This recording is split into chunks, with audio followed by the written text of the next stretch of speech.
बिहार की राजनीति का जब जब नाम आएगा तब तक बिहार के बाहुबलियों का नाम जरूर आएगा, क्योंकि बिहार की राजनीति और बाहुबली दोनों एक दूसरे के पूरक रहे हैं। कभी बाहुबली के सहारे राजनीति चली है तो कभी राजनीति के सहारे बाहुबल टिका। उसी बाहुबली में से एक बाहुबली का आपको आज किस्सा सुनाने जा रहे हैं, जिसके नाम का खौफ पूरे बिहार में था।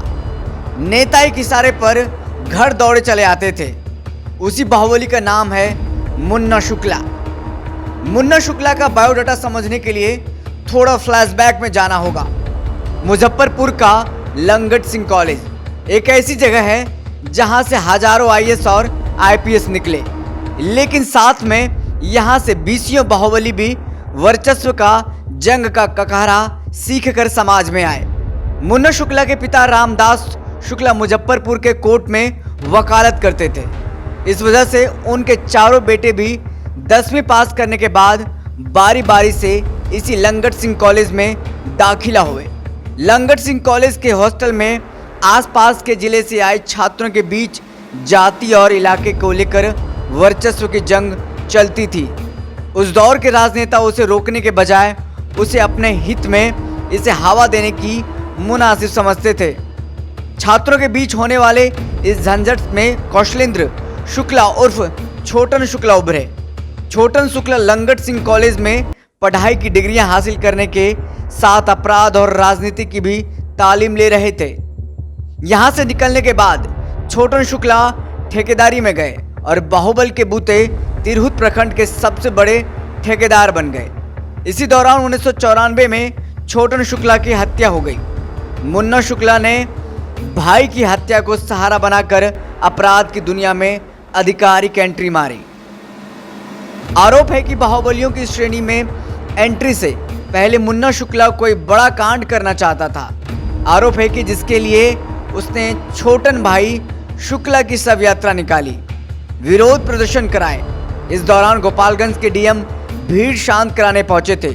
आरोप है कि इसी दौरान मुन्ना शुक्ला ने भीड़ को उकसा दिया, जिसके चलते गोपालगंज के डीएम जी कृष्णैया की पीट कर हत्या कर दी गई। यह पहला मामला था जब मुन्ना शुक्ला का नाम किसी हत्या के केस में आया। इस वारदात के बाद मुन्ना ने बड़े भाई के अपराध की कुर्सी का वारिस बन बैठा।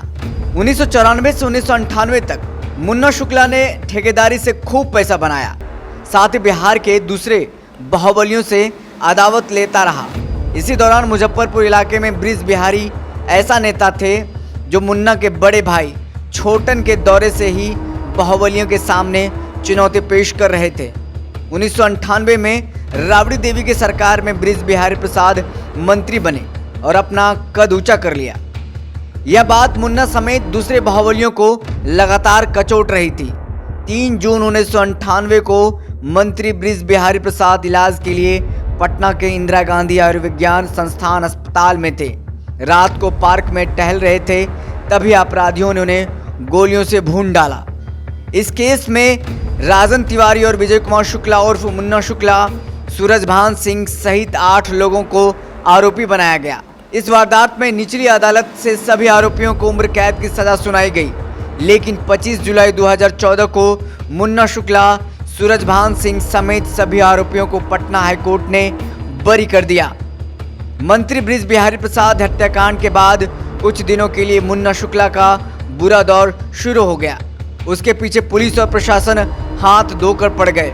तभी बाहुबली मुन्ना ने राजनेता बनने की ठान ली। 1999 में मुन्ना शुक्ला हाजीपुर जेल से ही निर्दलीय विधानसभा का चुनाव लड़े, लेकिन हार गए। 2002 में फिर से जेल से ही निर्दलीय चुनाव लड़े और जीते। 2005 में पहले चुनाव में लोजपा के टिकट पर और बाद में मध्यावधि चुनाव में जेडीयू के टिकट पर विधायक बने। इसके बाद से वह लगातार जेडीयू में ही बने। 2009 में जेडीयू ने मुन्ना शुक्ला को वैशाली लोकसभा सीट से रघुवंश प्रसाद के खिलाफ उतारा, लेकिन वे हार गए। इसके बाद मंत्री ब्रिज बिहारी हत्याकांड में जेल जाने के बाद मुन्ना शुक्ला ने पत्नी अन्नू शुक्ला को लालगंज से जेडीयू के टिकट पर विधायक बनवाया। साल 2012 में मुख्यमंत्री नीतीश कुमार ने अधिकार रैली निकाली थी। आरोप है कि इस रैली के नाम पर लालगंज से जदयू विधायक अनु शुक्ला के पति मुन्ना शुक्ला ने जेल से ही 2 करोड़ रुपए की रंगदारी मांगी थी। इंजीनियरिंग कॉलेज के डायरेक्टर से रंगदारी मांगी गई थी। भगवानपुर थाने में मुकदमा दर्ज हुआ और जेल में छापेमारी कर मुन्ना शुक्ला का मोबाइल फोन बरामद कर लिया गया। तब लालू प्रसाद यादव ने आरोप लगाया कि जदयू के लोग ही उगाही के काम में लगे हुए हैं। मुन्ना शुक्ला अपनी दागदार छवि को छुपाए रखने के लिए 2005 से लगातार जदयू में बने रहे। इसका उन्हें फायदा भी मिलता रहा।